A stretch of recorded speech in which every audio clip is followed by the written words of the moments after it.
yaratılır. Tamam. Böyle.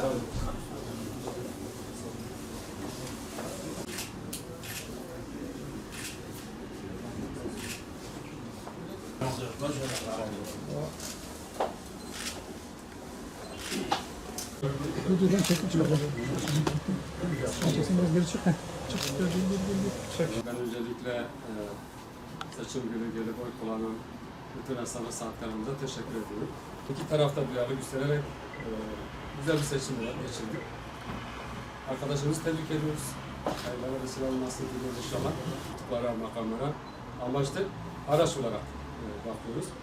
Hizmeti götürme aracı olarak koltuklara, makamlara baktığımız için bu süreçte ciddi bir çalışma yürüttük.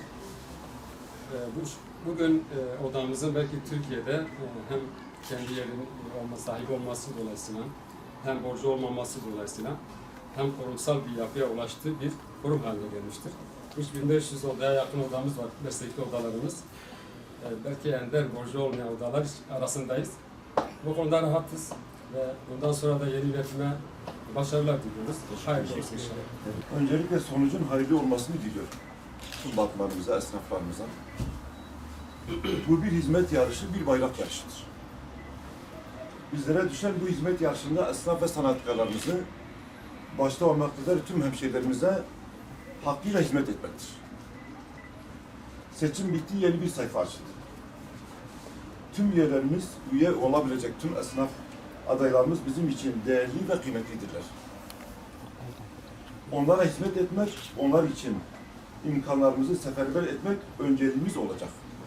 Asıl çalışma, asıl görev bu saatten sonra başlamaktadır.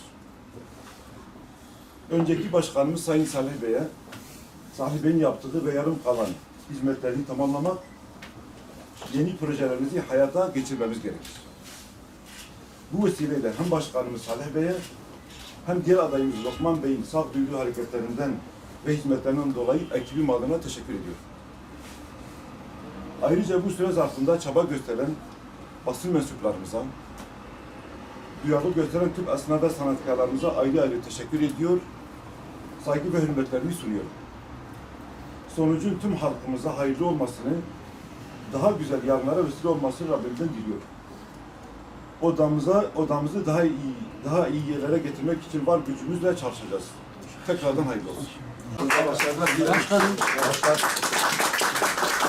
Başkanım buradayız. Başkanım. Buradayız başkanım. Buradayız.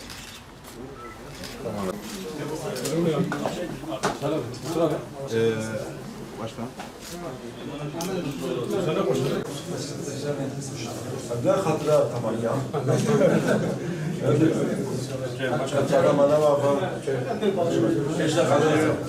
İbrahim İzmir orada yani. Bana bak.